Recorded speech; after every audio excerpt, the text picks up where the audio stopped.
বাবা ডাক দিয়ে বলেন, সন্তান সিদ্দিক আকবর কি বাপ ডাক দিয়ে বলেন, আবু বকর এই মূর্তির কদমে সেজদা করো, ইনি আমাদের মালিক, ইনি আমাদের খালিক, ইনি আমাদের বড় খোদা, ইনার কদমে তুমি লুটে পাও, সিজদা করো, সিজদায় লুটে পড়ো।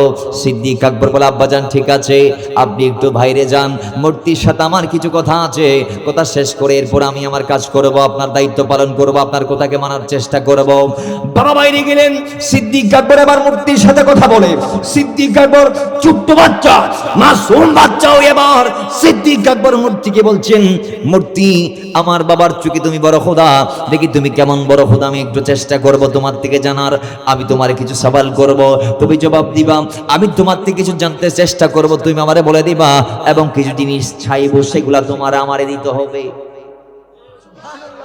কিছু প্রশ্ন করব, কিছু জিনিস চাইবো, এগুলো আদায় করতে হবে, পূরণ করতে হবে, জবাব দিতে হবে।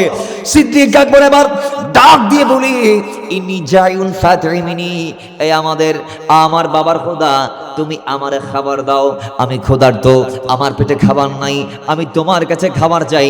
ইনি জায়ুন ফাতিমিনি, আমি তোমার কাছে খাদ্য চাই, আমারে খাদ্য দাও। দেখে সিদ্দিক আকবর খাবার চাইলো, মূর্তি দিতে পারে নাই। সিদ্দিক আকবর বলার একটা সওয়াল করব, হয়তো আমার মূর্তির খাবার ফুরিয়ে গিয়েছে। সিদ্দিক আকবর বলে দ্বিতীয় সওয়াল, ইন্নী আরিন ফাকসিনি, এক মূর্তি আমার বস্ত্র নাই, আমার পরার জন্য কাপড় নাই, তুমি আমারে কাপড় দাও। এই দুইটা জিনিস সিদ্দিক আকবর চেয়ে ফেলেছে। প্রথমটা চাইলো খাদ্য, দ্বিতীয়টা চাইলো বস্ত্র।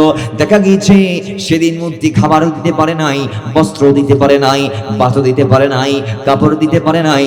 এবার সিদ্দিক আকবর ডাক দিয়ে বলে, তুমি কিসের খোদা, তুমি কেমন প্রভু যিনি মানুষের ছাওয়াকে দিতে পারো না? মূর্তি, এরপরে যদি তুমি নিজেকে খোদা মনে করো, তাহলে আমি তোমার জন্য শেষ সুযোগ দিচ্ছি। ফাইন কুনতা ইলাহান ফামনা নাফসাক, আমি এই মুহূর্তে তোমারে হাত দিয়ে আঘাত করব, যদি তুমি আমার আঘাত থেকে নিজের বাঁচাইতে পারো, তাহলে আমি মনে করব তুমি খোদা। জুড়ে বলি, আমরা এমন ভাবে একজন আরেকজনের বিরুদ্ধে লেগে আছি, এক ভাই আরেক ভাইয়ের বিরুদ্ধে, মা ছেলের বিরুদ্ধে, ছেলে মার বিরুদ্ধে, স্বামী স্ত্রীর বিরুদ্ধে, স্ত্রী স্বামীর বিরুদ্ধে, মুসল্লি ইমামের বিরুদ্ধে, ইমাম মুসল্লির বিরুদ্ধে। আমরা এমন ভাবে উঠে পড়ে লেগেছি, যার দরুন আজকে আমরা একটু সুযোগ পেলে একজন আরেকজনকে দুনিয়ার জমিনের ওপারে অর্থাৎ কবরের জগতেও পাঠাই দিচ্ছি।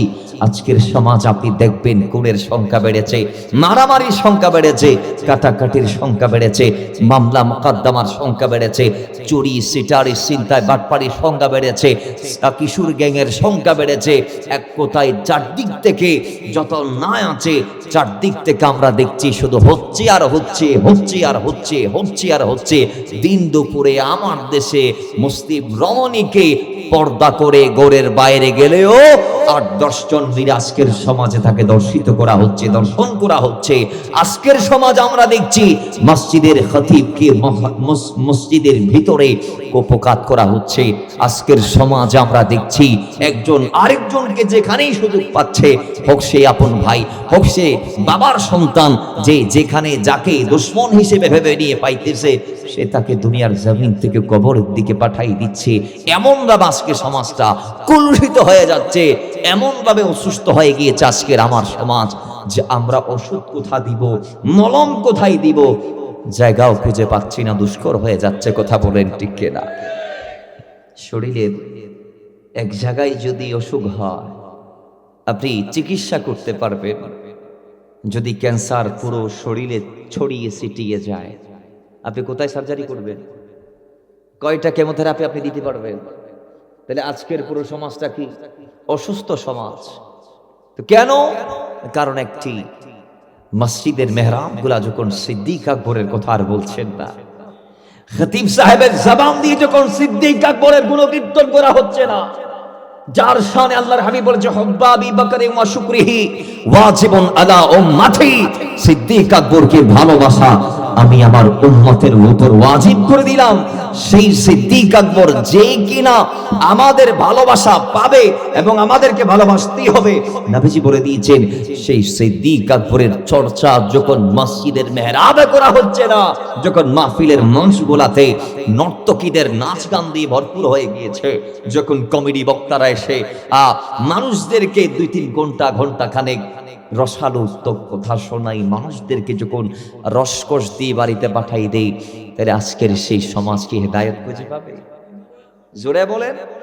এই জন্য সিদ্দিক আকবরের আলোচনা আজকের সমাজে বেশি বেশি হওয়া লাগবে, যাতে আমরা আমাদের জীবনকে পরিবর্তন করতে পারি।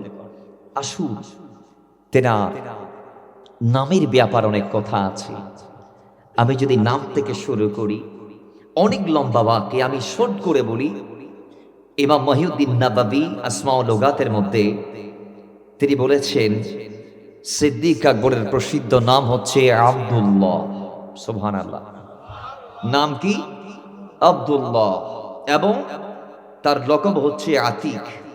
লকব কি? আতিক। এবং ইমাম তিরমিজি জামে তিরমিজির মধ্যে আতিক বলার পিছনে একটি কারণ মেনশন করেছেন। সিদ্দিক আকবর ওই ব্যক্তি আল্লাহ যাকে জাহান্নাম থেকে মুক্তি দিয়েছে, এই জন্য তার লকব আতিক। এবং আতিক লকবের পিছনে আরো দুইটি বর্ণনা আছে। একটি বর্ণনা, সিদ্দিক আকবর তাকে আতিক নামকরণের বা লকব দানের কারণ হচ্ছে, সিদ্দিক আকবর রাদিয়াল্লাহু তাআলা ছিলেন অত্যন্ত সুন্দর একজন ব্যক্তি, সুদর্শন একজন ব্যক্তি। তার সৌন্দর্যের কারণে তাকে আতিক বলা হয়। আর তৃতীয় বর্ণনাটি হচ্ছে, হয় আল্লাহর হাবিবের পূর্বপুরুষদের ভিতর যেমন কোনো আইব কিংবা দোষ-ত্রুটি ছিল না, সেম দ্যাট সিদ্দিক আকবরের পূর্বপুরুষদের ভেতরেও কোনো দোষ-ত্রুটি বা আইব ছিল না, এই জন্য তাকে বলা হয় আতিক। জোরে বলেন সুবহানাল্লাহ। আর একটু জোরে বলি না সুবহানাল্লাহ। এবার আসি সেই মাওলা সিদ্দিক আকবর রাদিয়াল্লাহু তাআলা কেমন ব্যক্তি ছিলেন, যার নাম যদিও ছিল আব্দুল্লাহ, লকব ছিল সিদ্দিকে আকবর। কেমনে তিনি লকবটা পাইলেন? নবীর প্রতি তার মহাব্বত কেমন ছিল? অথবা আজকের সমাজে কেউ যদি সিদ্দিক আকবরের গুণে গুণান্বিত হতে চায়, কেউ যদি সিদ্দিক হতে চায়, তাকে কি করতে হবে? আল্লাহ কোরআনে বলে দিয়েছেন, সূরা হুজুরাতের 15 নং আয়াতে আল্লাহ বলছেন, যে আয়াত আমরা সূচনায় তেলাওয়াত করেছি, বিসমিল্লাহির রহমানির রহিম। আল্লাহ বলছেন, ইন্নামাল মুমিনুনা আল্লাযীনা আমানু বিল্লাহি ওয়া রাসূলিহি। জোরে বলেন সুবহান। বাবারা আমার, আল্লাহ রাব্বুল ইজ্জত ডাক দিয়ে বলছেন, হাবিব আমার আপনি বলে দিন, ইন্নামাল মুমিনুনা আল্লাযীনা আমানু বিল্লাহ, ঈমানদাররা যেন আল্লাহর প্রতি ঈমান আনে, বিশ্বাসীরা যেন আল্লাহর প্রতি পূর্ণ বিশ্বাস রাখে, বিশ্বাসীরা যেন আল্লাহর প্রতি পূর্ণ আস্থা রাখে, আস্থাশীলরা যেন আল্লাহর প্রতি পূর্ণ আস্থা রাখে। আল্লাহর পরে বলছেন ওয়া রাসূলিহি, আল্লাহর পরে রাসূলের প্রতি ঈমান আনতে হবে, আস্থা পোষণ করতে হবে। আল্লাহ রাসূলের প্রতি ঈমান আনার পরে আল্লাহ বলছেন সুম্মা লাম ইয়ারতাবু, ঈমান আনবে, মুনাফিকদের মতো পরের দিন গিয়ে সন্দেহ করবে। আমার পূর্ব আমার বাজান বলেছিল, মুনাফিকরা যে সন্দেহ করত আমরা যে মুহাম্মদকে ঠকাই সে জানে না। নাউজুবিল্লাহ জুড়ে বলি। মুনাফিকরা ভালোভাবে ওযু করত না, অথচ নবীর পিছনে আসি নামাজে দাঁড়াইতো এবং একজন আরেকজনকে কানাকুশা করত। আমরা মুহাম্মদের ঠকাই, তার এলম নাই, তারা আমাদের ব্যাপারে জ্ঞান নাই। আল্লাহর হাবিব রাহমাতুল লিল আলামিন নামাজের সালাম ফিরালেন, সালাম ফিরায় মুনাফিকদের দিকে আল্লাহর নবী তাকায় বলে, জালেমরা তোমরা মনে করেছো আমি সামনে দেখি পেছনে দেখি না? শুনে নাও, শুনে নাও, ওয়াল্লাহি ইন্নী লারা রুকুআকুম ওয়া সুজুদাকুম। আয় আমার সাহাবায়ে কেরাম, তোমাদের ভিতর যারা মুনাফিক আছে তাদেরকে আমি বলছি, আমি শুধু আমার সামনে আমি দেখি না, সমপরিমাণ আমি পিছনেও দেখি। আমি রাসূল সামনে দাঁড়িয়ে আমার পেছনে কে কিভাবে রুকু করছে, সিজদা করছে, আমি রাসূল সবগুলা দেখি। শুধু তা নয়, শুধু রুকু আর সিজদার মাধ্যমে সীমাবদ্ধ নয়, ওয়া খুশুওয়াকুম, তোমরা কে কি নিয়তে নামাজের মধ্যে দাঁড়িয়েছো, তোমাদের অন্তরে খুশু খুদু আছে কিনা? আল্লাহ যে বলেছেন, ক্বাদ আফলাহাল মুমিনুন আল্লাযীনা হুম ফি সালাতিহিম খাশিয়ুন, এই যে আল্লাহ খাশিয়ুন নিয়ে নামাজের মধ্যে দাঁড়াতে বলেছে, সফল হওয়ার জন্য যে খুশু আর খুদু সহকারে নামাজ পড়া লাগবে, তোমাদের অন্তরে ওই খুশু আর খুদু আছে নাকি? এটা আমি রাসূল দেখছি। জোরে বলি সুবহানাল্লাহ। আর একটু আস্তে বলি না সুবহানাল্লাহ। তাহলে আমার নবী দেখে কি দেখে না? জোরে বলি দেখে কি দেখে না? এজন্য আল্লাহ বলে, এই জমিনবাসীরা তোমরা আমাকে মানো, আমার বন্ধুকে মানো। এজন্য আমাদের কালমা লা ইলাহা ইল্লাল্লাহ। কিন্তু একটা দল আছে কালমার থেকে মুহাম্মদুর রাসূলুল্লাহকে বাদ দিয়ে ফেলেছে। কথা বলেন ঠিক কি না? যাদের মসজিদগুলোতে আপনি দেখবেন লা ইলাহা ইল্লাল্লাহ আছে, মুহাম্মদুর রাসূলুল্লাহ সাল্লাল্লাহু আলাইহি ওয়াসাল্লাম নাই। এক পাশে আল্লাহ আছে, আরেক পাশে আমার দয়াল নবীজির নাম নাই। আপনি দেখবেন অনেক ইসলামী পার্টি আছে যাদের দলের ব্যানারের অপরাংশে, পোস্টারের অপরাংশে বিসমিল্লাহ আছে, লিল্লাহি তাকবীর আছে, নারে রিসালাত নাই।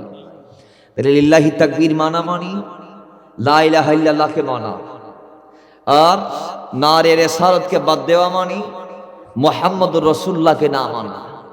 তো বলুন, দুনিয়ার জমিনের কোন বান্দা যদি সারা জিন্দেগি ভর যদি লা ইলাহা ইল্লাল্লাহ পাঠ করে, সে কি পূর্ণ মুসলমান হতে পারবে? জোরে বলেন। এখন কিছু সুশীল বাসায় বসে বসে বলছে, হুজুর কি ওই হাদিস কো স্বীকার করছে, মান কালা লা ইলাহা ইল্লাল্লাহ ফাদাখালাল জান্নাহ, যিনি লা ইলাহা ইল্লাল্লাহ পাঠ করবে সে জান্নাতে যাবে। সেটা কোন হাদিস, কোন এলাকার জন্য প্রযোজ্য?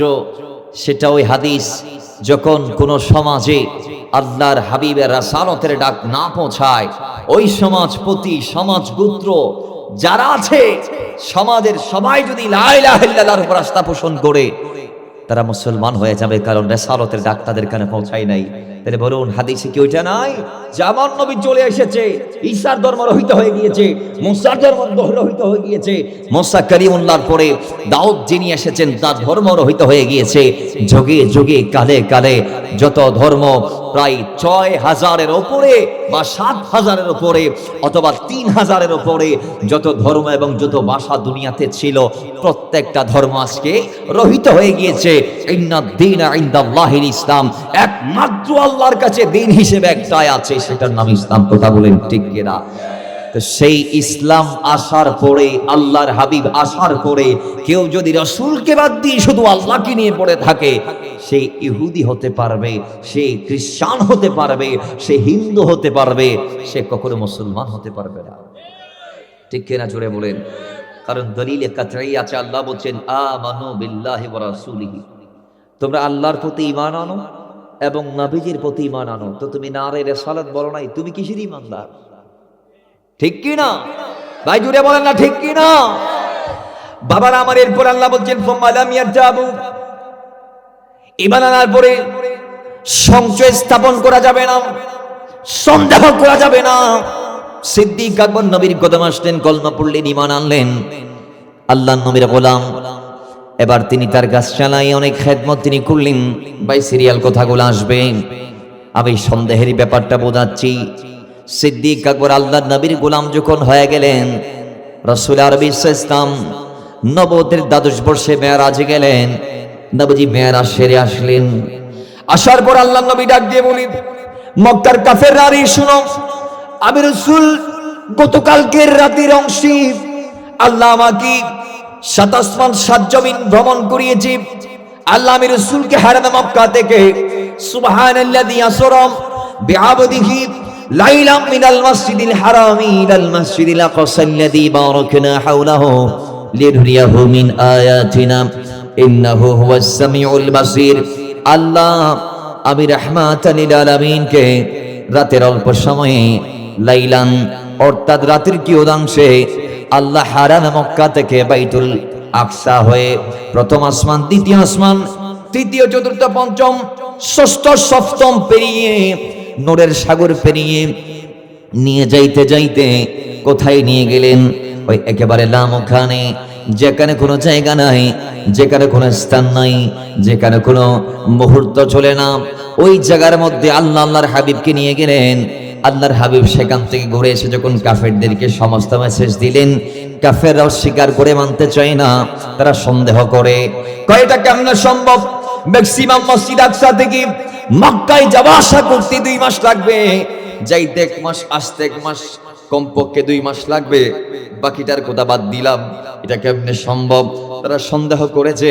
তারা আবার গেলেন সিদ্দিক আকবরের কদমে, ডাক দিয়ে বলে, আবু বকর তোমার বন্ধু এই এই কথাগুলা বলেছে, এগুলা কেমনে সম্ভব? এগুলা কেমনে সম্ভব? সিদ্দিক আকবর কেমন ব্যক্তি ছিলেন, কেমন ঈমান তার মোকাম্মল ছিল?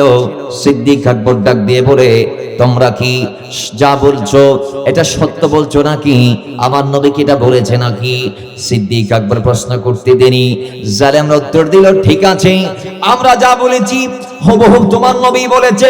সিদ্দিক আকবর বলে, আল্লাহর নবী কেমনে গিয়েছি আমি জানি না, আল্লাহর বন্ধুকে কেমনে নিয়ে গিয়েছি আমি তাও দেখি নাই, রাসূল আমারে বলে নাই।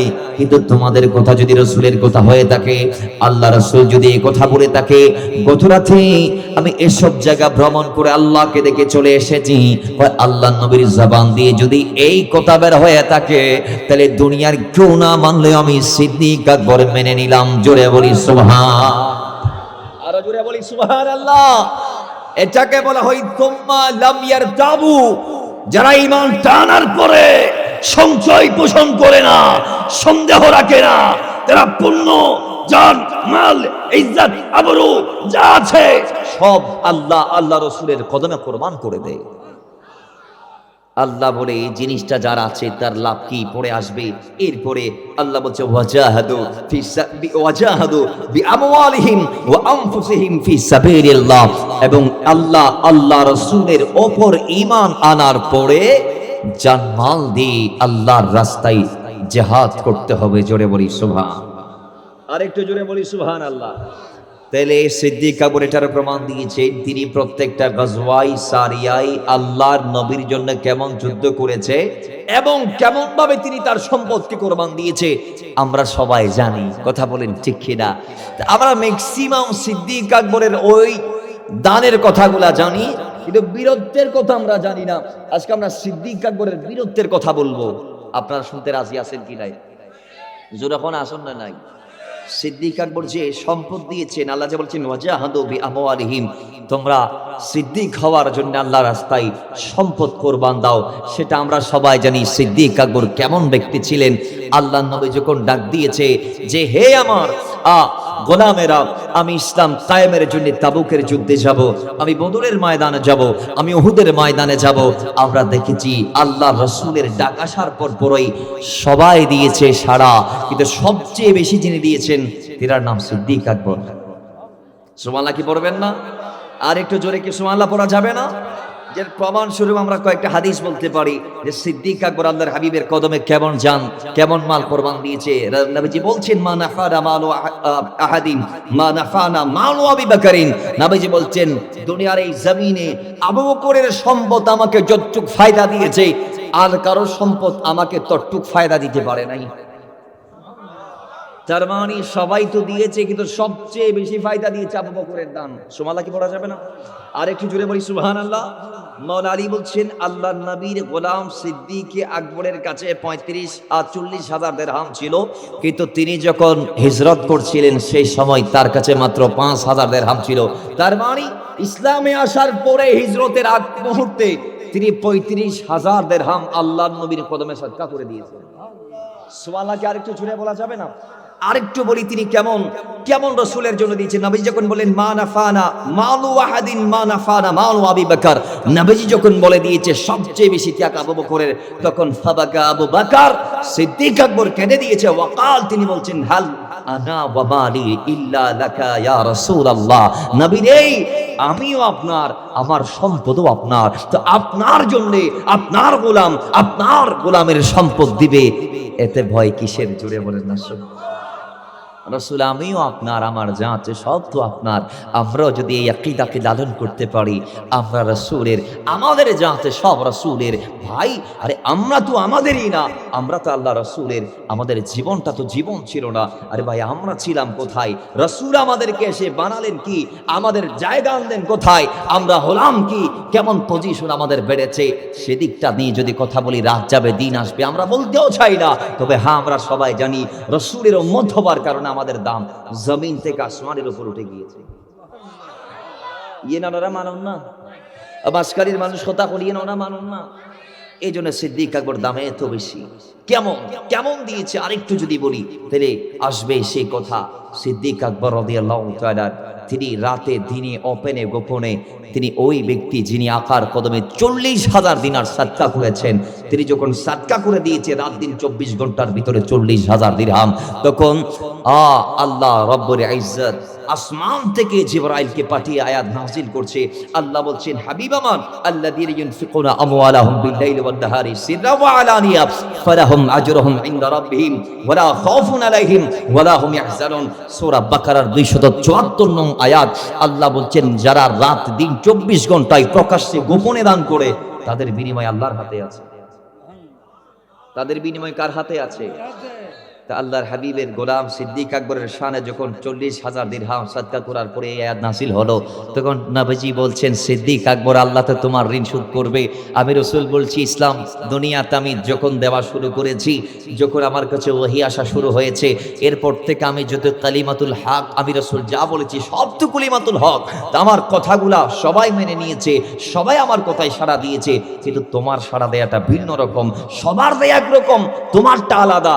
সিদ্দিক আকবর, আমি রাসূল সবাইকে দিয়েছি, যার যার মতো আমি তাকে দিয়েছি, কিন্তু আবু বকর আমি তোমারটা দিতে পারি নাই। শোনো, আল্লাহ এখন আয়াত নাযিল করে দিয়েছে, তোমারটা আল্লাহ দিবে কিয়ামতের দিন। তোমারটা কে দিবে? সিদ্দিক আকবরের ঋণ কে শোধ করবে?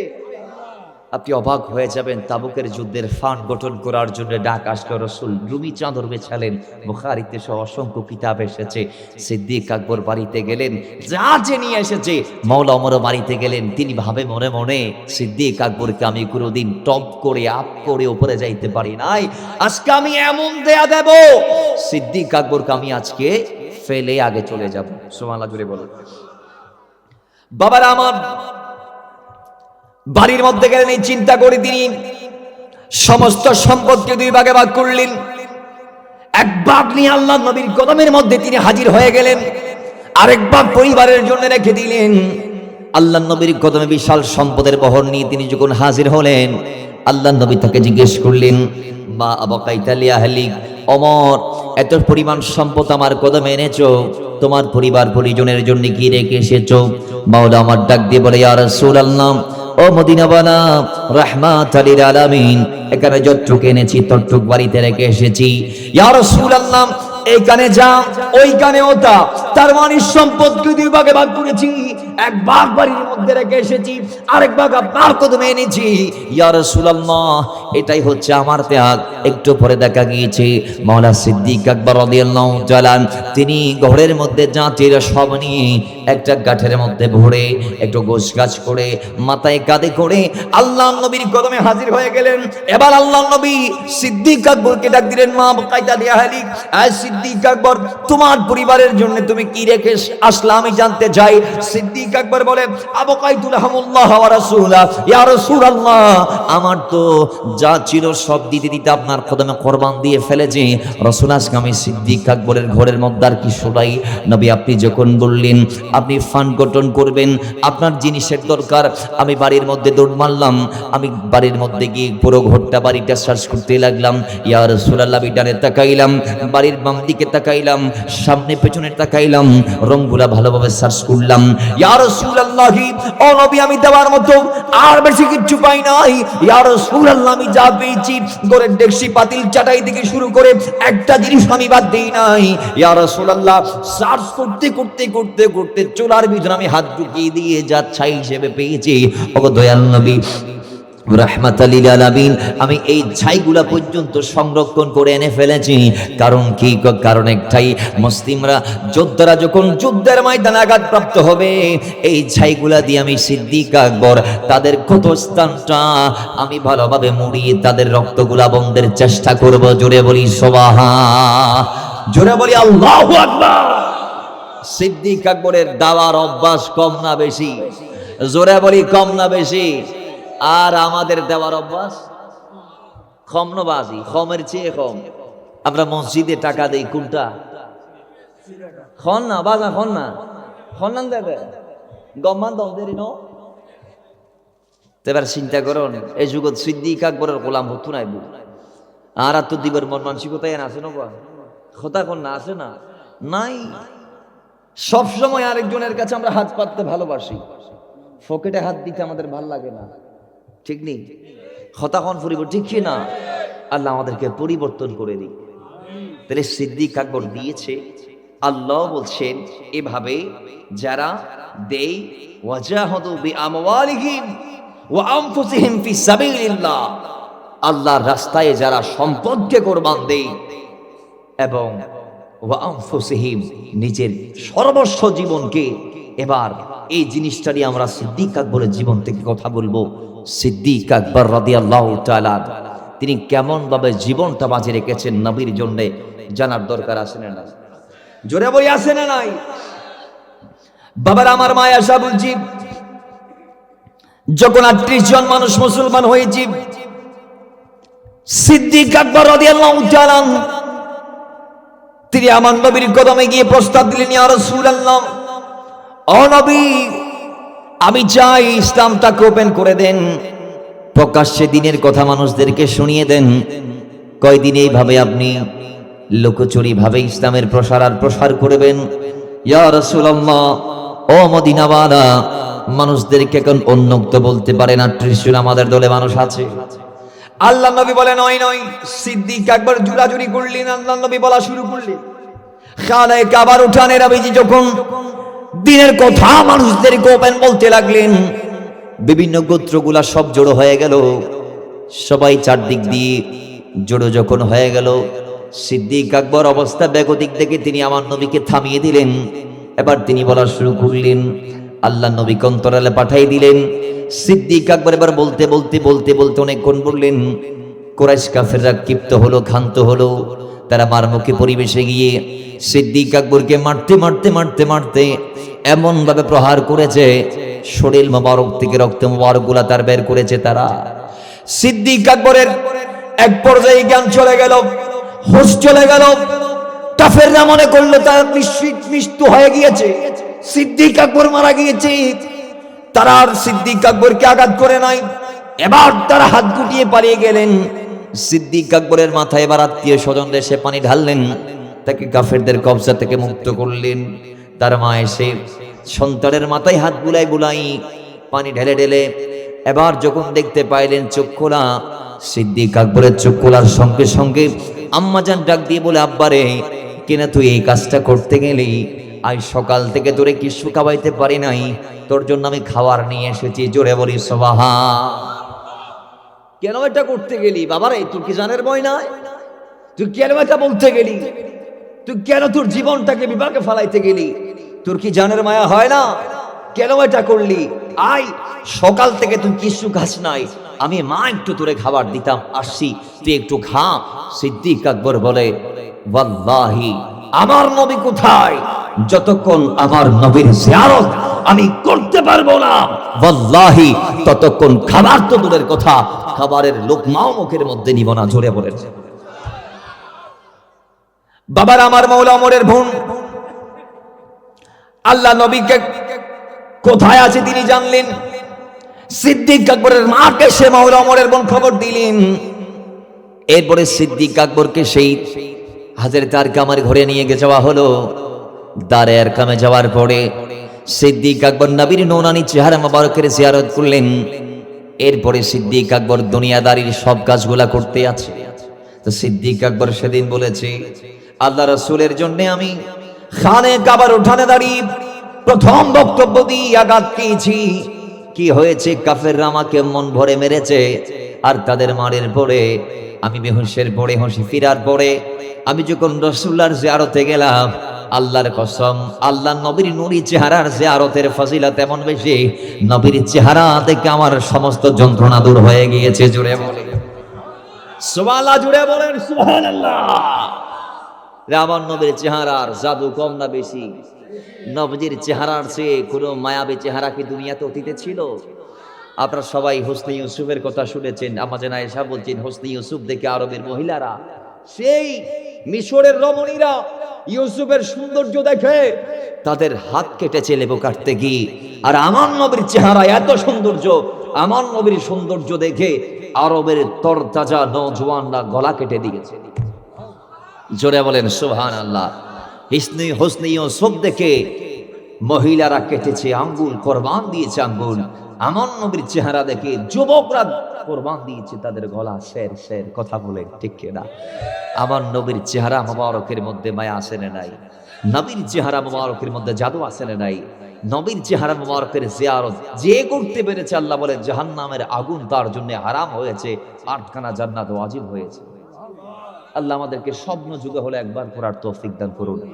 মাথায় রাখবেন, মুস্তাফাকে স্বপ্নে দেখলে মান রাআনি ফিল মানামি ফাসায়ারানি ফিল ইয়াকাযা, যিনি আমার নবীকে স্বপ্নে একবার দেখবে অচিরে সে জাগ্রত অবস্থায় দেখবে। কারণ ফাইন্না শাইতান লা ইয়াতামাসসালু বি, শয়তান রাসূলের সূরা ধারণ করতে পারে। জোরে বলি পারে। আল্লাহ আমাদেরকে মুস্তাফার চেহারায় আতহারের জিয়ারত করার তৌফিক দান করুন, আমিন পড়ি। তো মুহাব্বতে দরুদ পড়ি, আল্লাহুম্মা সাল্লি মাওলানা মুহাম্মাদ ওয়া আলা আলি সাইয়্যিদিনা। আরে তোমাকে ডাকি যদি একবার আল্লাহ, আমাকে কাছে টানো বারবার। তোমাকে ডাকি যদি একবার আল্লাহ, আমাকে কাছে টানো বারবার। যদি পথ ভুলে যাই আমাকে দিও ঠাই, দিও দিশে এইটুকু আবেদার আল্লাহ, আমাকে কাছে টানো বারবার। তোমাকে ডাকি যদি একবার আল্লাহ, আমাকে কাছে। হাঁ দুনিয়ার বুকে আমরা সবাই মুসাফির, বনে যাই প্রতিদিন গুনাহের জাল। স্বপ্নেরা দল বেঁধে রাতে করে ভিড়, আসবে কি কাঙ্ক্ষিত সোনালি সকাল।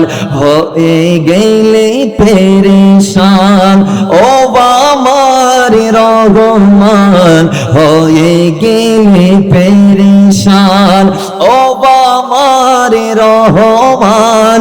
জিকিরেতে হতে দিও একাকার আল্লাহ, আমাকে কাছে টানো বারবার। তোমাকে ডাকি যদি একবার আল্লাহ, আমাকে। বাবারা আমার, সেই সিদ্দিক আকবর জান রাসূলের কদমে কোরবান করার জন্য 24টা ঘন্টা হরদম হামেশা প্রস্তুত ছিলেন। আল্লাহ যা বলেছে ওয়া আনফুসিহিম, যোগে যোগে কালে কালে সে এমন ভাবে প্রমাণ দিয়েছে, যার দরুন হযরতে ইমাম বাজ্জার তিনি তার কিতাবের মধ্যে এবং ইমাম হাইসামি মাজমাউ যাবাইদের মধ্যে এবং এই হাদিস কানা ইবনে হারিস সহ আর অসংখ্য মুফাসসিরগণ তাদের কিতাবে বর্ণনা করেছেন। ইমাম বাজ্জারের সনদগুলা থেকে এসেছে হাদিসগুলা দেখেন। বাবার আমার, আল্লাহর নবীর গোলাম সিদ্দিক আকবর নবীর প্রেমে কেমন দেওয়ানা ছিলেন, তিনি কিভাবে জানকে পরোয়া করতেন না, রাসূলের জন্য জান দেওয়ার জন্য তিনি কেমন প্রিপারেশন নিয়ে আগ থেকেই প্রস্তুত ছিলেন। মাওলা ওমর, মাওলা আলী, মাওলা ওসমান, মাওলা সিদ্দিক আকবর আমরা জানি চারজন নবীর শ্রেষ্ঠ সাহাবা। তার মধ্যে সিদ্দিক আকবরটা কেমন, মাওলা আলী বলছেন, কয় মাওলা আলী একদিন নবীজির সাহাবাদেরকে ডাক দিলেন, এই আমার নবীর সাহাবারা বলো, পৃথিবীর জমিনে সবচেয়ে বড় পালোয়ানকে, সর্বশ্রেষ্ঠ বীরকে, যোদ্ধাকে আমি আলী জানতে চাই। জোরে বলি সুবহানাল্লাহ। আমরা সবাই জানি দুনিয়ার শ্রেষ্ঠ যোদ্ধা হচ্ছে মাওলা আলী। দুনিয়ার শ্রেষ্ঠ যোদ্ধা মাওলা আলী, কারণ আল্লাহ নিজেই আসমান থেকে আওয়াজ দিয়েছে। আলীর তরবারি যখন উপরে উঠেছে বদরের ময়দানে, আল্লাহ বলছে লা ফাতা ইল্লা আলী, লা সাইফা ইল্লা যুলফিকার। আলীর চেয়ে কোনো বড় যোদ্ধা জমিনে নাই। আলীর হাতে যে তলোয়ার আছে তরবারি, এই তরবারির মতো তরবারি আল্লাহ আর কারো হাতে দেয় নাই। সুবহানাল্লাহ কি বাড়ি যাবেন দেরবা না? সুবহানাল্লাহ এক সপ্তাহ পরে কইরবা আইয়ুন আবার তো এই মৌলা আলী বেখদে পৃথিবীর সবচেয়ে বড় ফালওয়ান কোন আরে তোমারা হো সবচেয়ে বড় বীর হন সবচেয়ে বড় যোদ্ধা হন সবচেয়ে বড় সাহসী ব্যক্তি হন জানারা পরোয়ানা বৈদ্যুদে কিঞ্চিত পরিমাণ সবচেয়ে আসিম আল্লাহ নবীর মহাব্বতে জীবন কোরবান করি বলে প্রস্তুত আসিল লিবা হন তোমার আর হ ব্যাগুন হদে মৌলা আলী বড় করি বড় সওয়াল বুঝছি মৌলা আলী সাহাবায়ে কিরাম উত্তর দেতে শ্রেষ্ঠ ফালওয়ান হন মৌলা আলী আলী বলছেন না তোমাদের ভুল হচ্ছে আমি তরবারি নিয়ে যুদ্ধ করেছি আমি তরবারি নিয়ে যুদ্ধ করেছি আমার শক্তি নিয়ে যুদ্ধ করেছি এটার নাম শ্রেষ্ঠত্ব নয় এটার নাম শ্রেষ্ঠত্ব নয় এখন তখন মানুষেরা বলছে সাহাবায়ে কিরামরা বলছে তো হুজুর আপনি বলেন শ্রেষ্ঠ যোদ্ধাকে শ্রেষ্ঠ যোদ্ধা হচ্ছে সিদ্দিক আকবর আর একটু জোরে বলেন না বাবার আমার সাহাবায়ে কিরামদেরকে এবার জবাব দিচ্ছেন মৌলা আলী ইসলামের প্রথম যুদ্ধ আমরা গেলাম বদরের ময়দানে আল্লাহর নবীর জন্য আমরা হাওদা তৈরি করলাম ছাউনি আমরা রেডি করলাম আজকে একটা ছাউনি আমরা নিচে বসে আছি এই প্যান্ডেলের ছাউনি আছে না নাই জোরে বলেন আছে না নাই বদরের ময়দানে আল্লাহর নবীর জন্য ছাউনি বানালাম রাসূল বসবে ছাউনির নিচে সেই রাসূলের সাথে কে থাকবে সেদিন আমার নবীর সাথে কে থাকবে আমরা জিজ্ঞেস করলাম রাসূলের সঙ্গে ছাউনির নিচে কে থাকবে আল্লাহর কসম আমি আলী এত বড় পালোয়ান হওয়ার পরেও আমি সেদিন হাত তুলতে পারি নাই আমি এটা বলতে পারি নাই আমি রাসূলের সাথে থাকবো কারণ বলতে পারি না একটি কারণে সেটা কি কয় 1000 কাফেররা একমাত্র যাকে কেন্দ্র করে এত দূরে এসে আমাদের সাথে যুদ্ধ অবতীর্ণ হচ্ছে সেই জাতে পাকের নাম আমার নবীকে মারার জন্য 1000 সবাই এসেছে ওই রাসূল ছাউনিতে থাকবে আল্লাহর নবীর সাথে কে থাকবে কেউ হাত উঠায় না কেউ হাত তুলে না ভয়ে কেউ যখন হাত তোলার সাহস পাচ্ছিলেন না ওই সময় যিনি হাত তুলে আল্লাহর নবীর সাথে থাকবেন বলে ওয়াদা করেছেন তিনার নাম সিদ্দিক আকবর আরো জোরে বলি সুবহানাল্লাহ ওই সিদ্দিক আকবর শুধু হাত তুলে দায়িত্ব শেষ করে নাই বাবা দায়িত্ব নেওয়া এক কথা পালন করা ভিন্ন কথা স্বাধীনতা অর্জন এক কথা স্বাধীনতা রক্ষা ভিন্ন কথা সিদ্দিক আকবর কেমন ব্যক্তি ছিল তিনি সেদিন শুধু হাত তুলিয়ে দায়িত্ব শেষ করে নাই মাওলা আলী বলছে তিনি আমার নবীর পিছনে সেদিন ছিলেন যখন কাফেরদের কেউ আল্লাহর নবী ওই ছাউনির দিকে তাবুর দিকে যখন রাসূলকে মারার জন্য সামনে আগাচ্ছিলেন আল্লাহর কসম সিদ্দিক আকবর তার তরবারি দিয়ে ওই কাফেরদের মাথাকে শিরোচ্ছেদ করে আল্লাহর জমিন থেকে তাদেরকে জাহান্নামে পাঠিয়ে রাসূলকে সেভ করেছেন জোরে বলি সুবহানাল্লাহ তিনি আমার নবীর গোলামি এমন ভাবে করেছে সিদ্দিক আকবর রাদিয়াল্লাহু তাআলা শুধু দায়িত্ব নিয়েছেন নবীর সাথে ছিলেন এটা শেষ নয় সিদ্দিক আকবর তরবারি নিয়ে এমন ভাবে কাফেরদেরকে প্রতিহত করেছেন যে এই ব্যক্তি আমার নবীর সাথে যুদ্ধ অবতীর্ণ হতে চেয়েছে সর্বপ্রথম সিদ্দিক আকবর তাকে কুপকাত করে দিয়েছে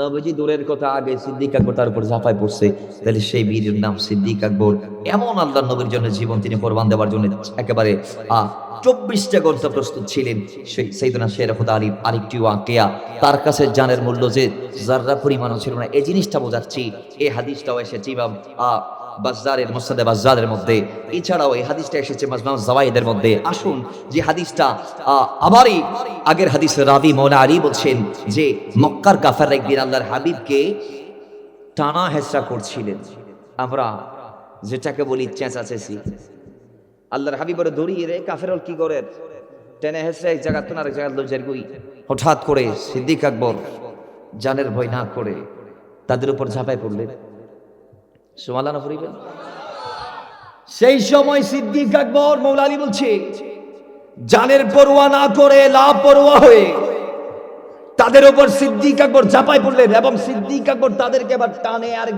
জায়গা থেকে আরেক জায়গায় নিয়ে যাওয়া শুরু করে দিয়েছে তার মানে এরা টানতেছে আমার নবীকে তাদের উপর ঝাঁপায় পড়লো সিদ্দিক আকবর এবং সিদ্দিক আকবর যারা আমার নবীর হাত তোলার ইত্যাদি মাশাআল্লাহ আলিয়াজুবিল্লাহ ধরেছিল আল্লাহ নবীর গোলাম সিদ্দিক আকবর তাদের গোলা ধরে কোলার ধরে টেনে এক জায়গা থেকে আরেক জায়গার দিকে নিয়ে যাচ্ছে এবং মুখ দিয়ে বলছে যে তোমরা এমন একটা নূরের জাতকে শহীদ করতে চাচ্ছ যিনি এক আল্লাহর পক্ষে কথা বলছে, যিনি হকের বাণীগুলা তোমাদেরকে শোনাচ্ছে, যিনি তোমাদেরকে জাহান্নামে থেকে জান্নাতি বানাতে এসেছে। তোমরা সেই রাসূলকে আঘাত করতে চাচ্ছ, তোমরা সেই রাসূলকে আঘাত করতে চাচ্ছ। এই কথা বলে সিদ্দিক আকবর তাদেরকে যথেষ্ট মারধর করলেন এবং এক পর্যায়ে সিদ্দিক আকবরের সামনে টিকতে না পেরে তারা ময়দান ছেড়ে পলায়ন করেছে।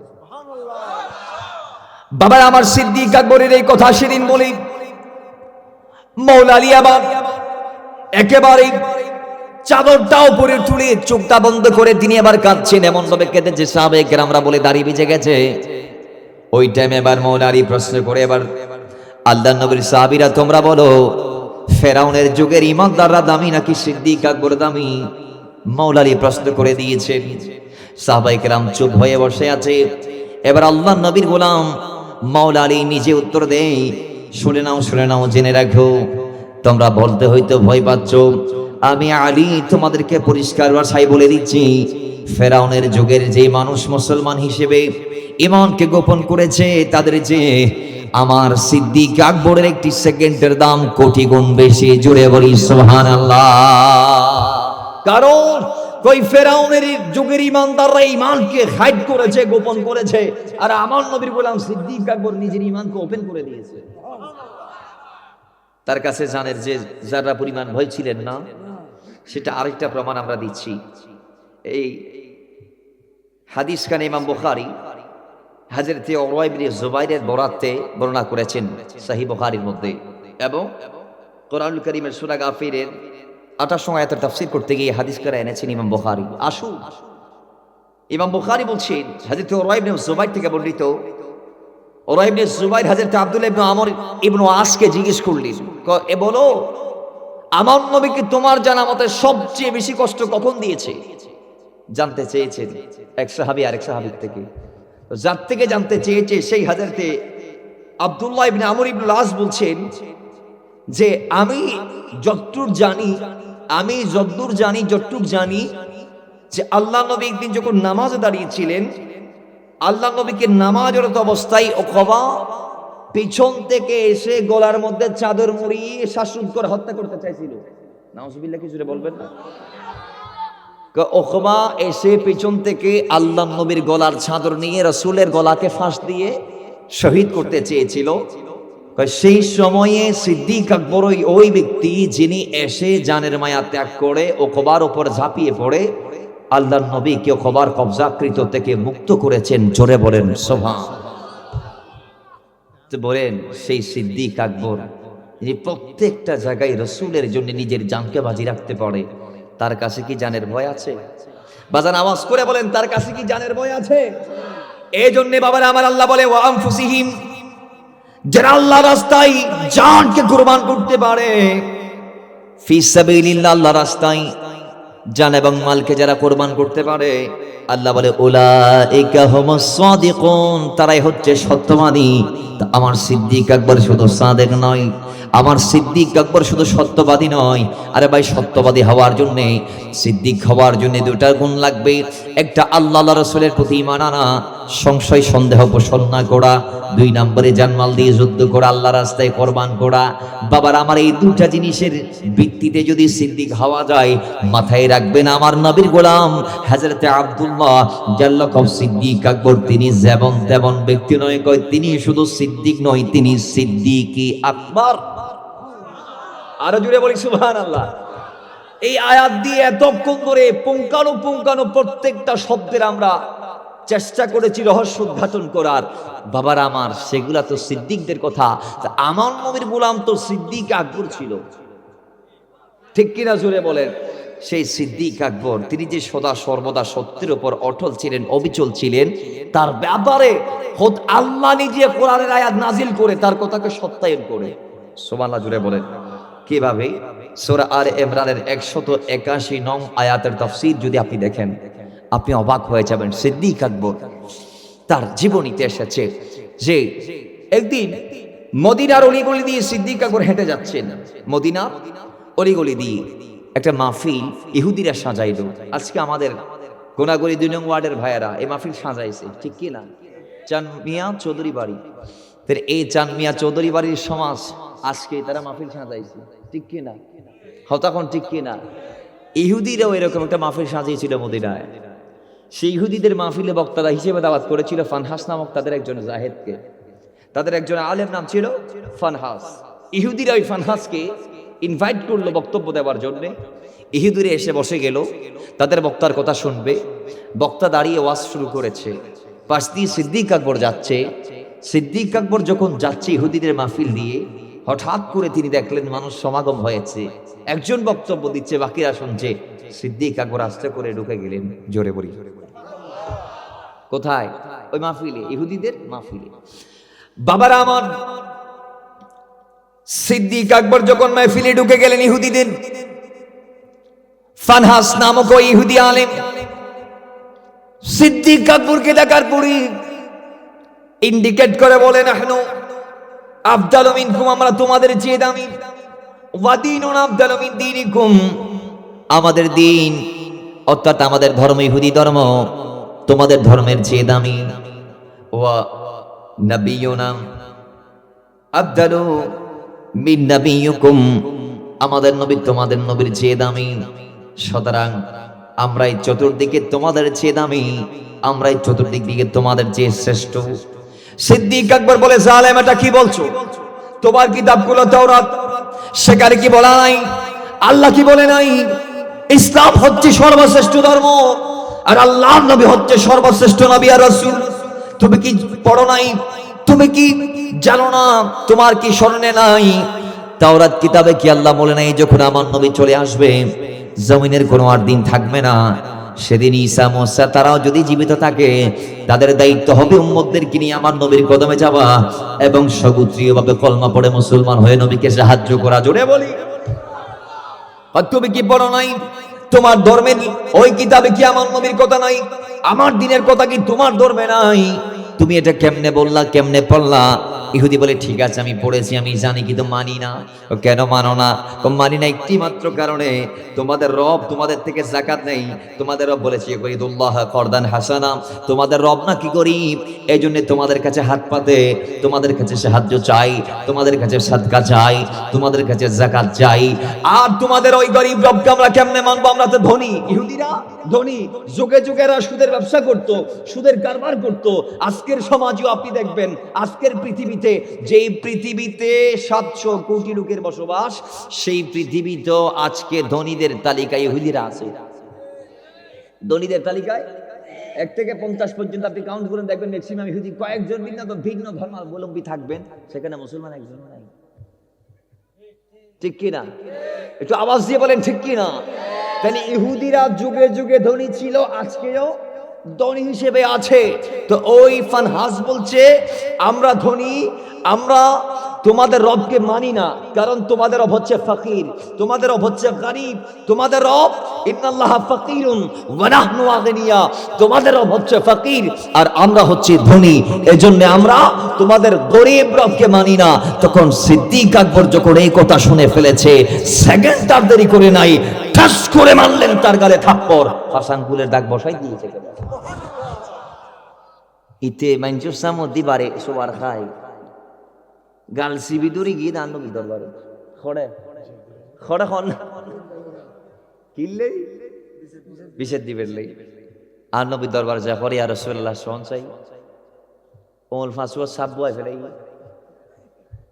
আর নবী কত খনে মাই যেতে আর সিদ্দিক আকবর আর নবী হদিন কি হতা এই তখন কি হলো মারামারি না করে এবি তো সহ্য টহ্য না করে এবি কেন মারলো নিশ্চয় এটা কোনো কথা আছে কি অনেকের কারণ আছে অনেকের কারণেই মারছে কেয়া আর উম্মতের ভিতরে সবচেয়ে রাকি সবচেয়ে আর হামজিবি এর নাম সিদ্দিক আকবর ঠিক নেবে ঠিক এখানে বড় করে এখন ঠিক নেবে ঠিক এত নরম তরবিয়তের ব্যক্তি কেন মারিল তো মাঝে মাঝে ওর ফাঁসু ভয় ফেলে তার মানে খুব বিরাট আঘাতপ্রাপ্ত হই মায়ের কারণে খুব সিরিয়াস মারি এখন আর নবে হতে সিদ্দিক আকবর করে ডাইকে ও সিদ্দিক আকবর কিল্লে মাইল্লা তুই সুবহানাল্লাহ ফরমা আরেকরা বড় করি আরেকরা মুহাম্মদুল্লাহ পড়ো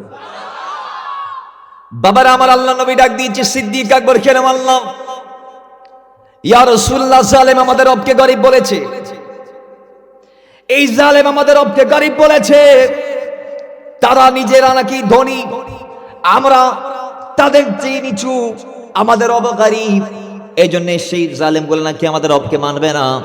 তো রবকে যখন গরিব বলেছে, সে যখন বলেছে ইন্নাল্লাহ ফাকিরুন ওয়া নাহনু আগনিয়া, তোমাদের রব হচ্ছে ফকির, আমরা ধনী, আমি সহ্য করতে পারি নাই।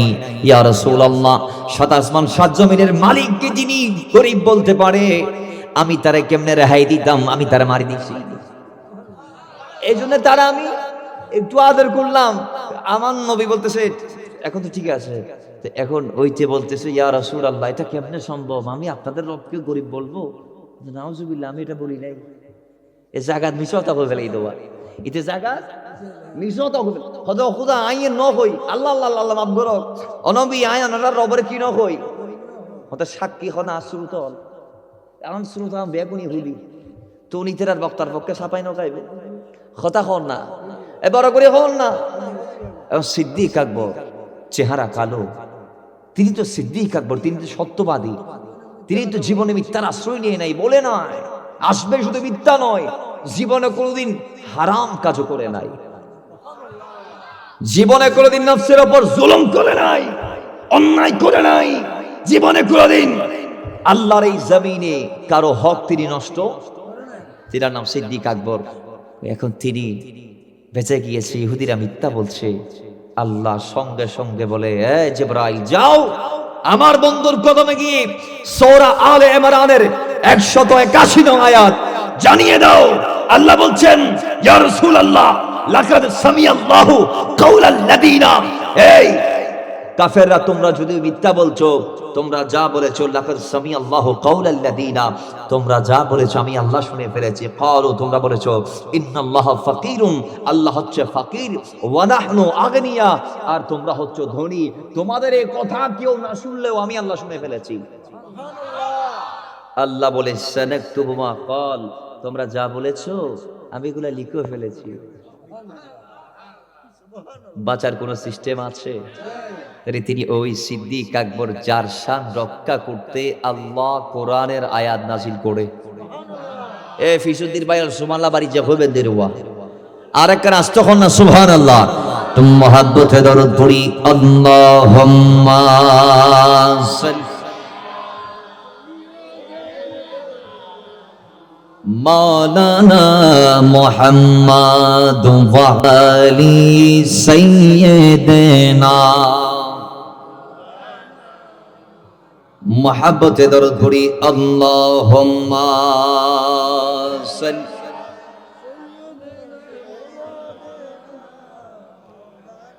ওয়া আলা আলি সাইয়্যিদিনা। দেখিল রাসূলুল্লাহ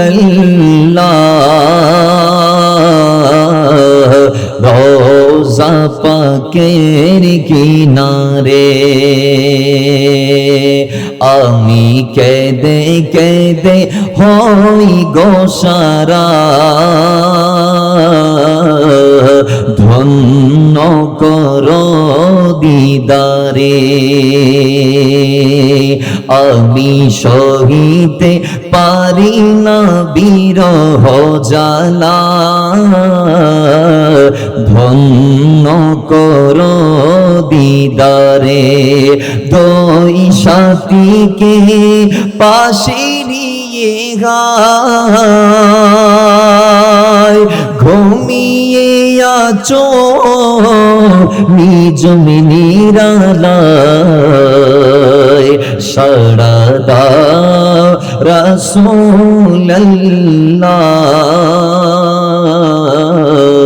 দাও দিদার রাসূলুল্লাহ,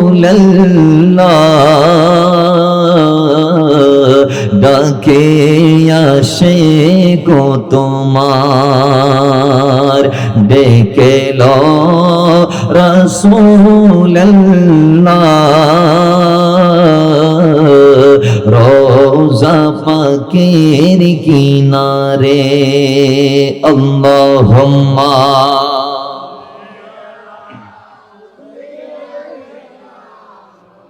মাওলানা মুহাম্মাদ ওয়া আলা আলি সাইয়্যিদিনা। বাবার আমার কেমন জাত ছিলেন এই সিদ্দিক আকবর রাদিয়াল্লাহু তাআলা।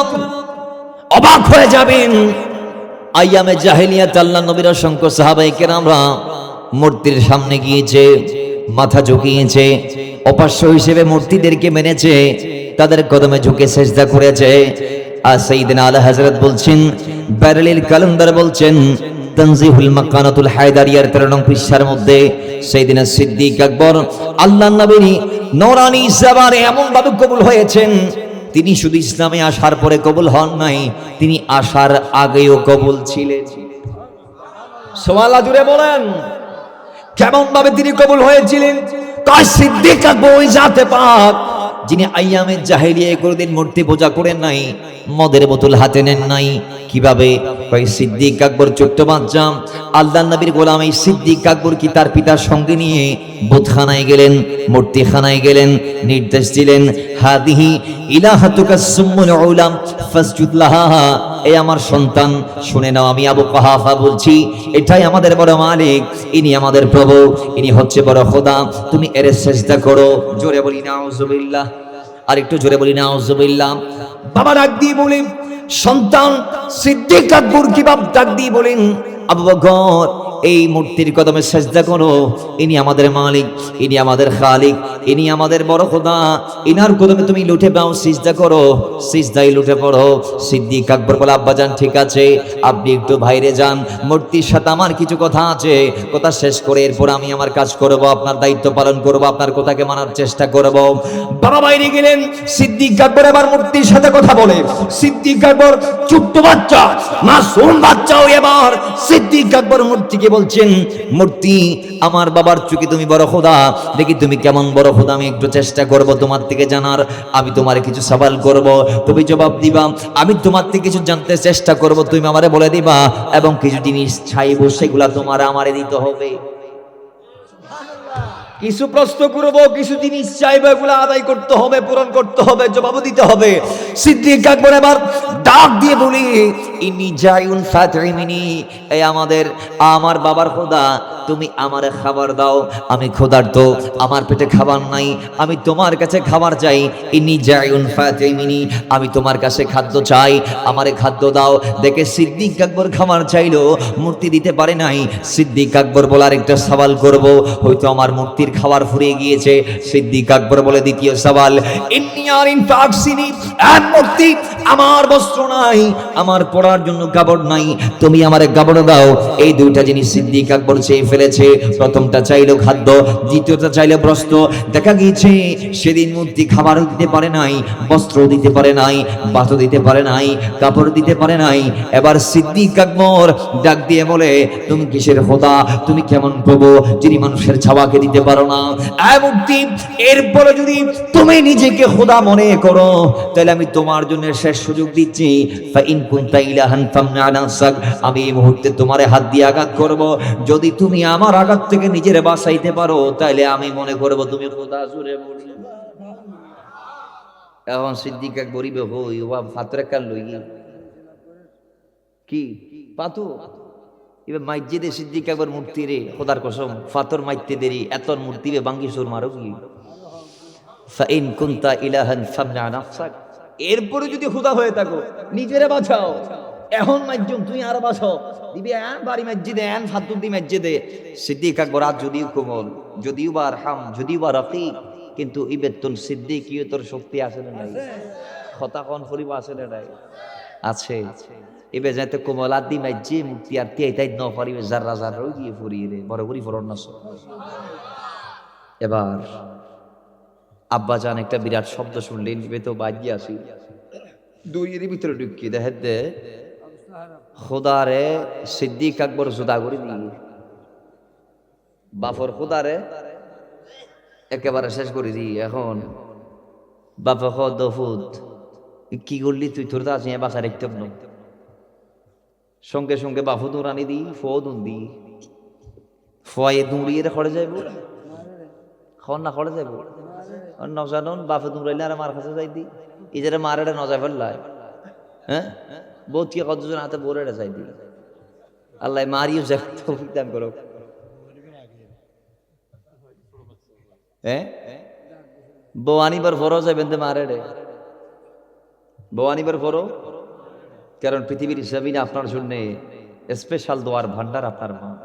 তবে হ্যাঁ স্ত্রী কম নয়, স্ত্রী কম নয়, স্ত্রী অনেক দামি।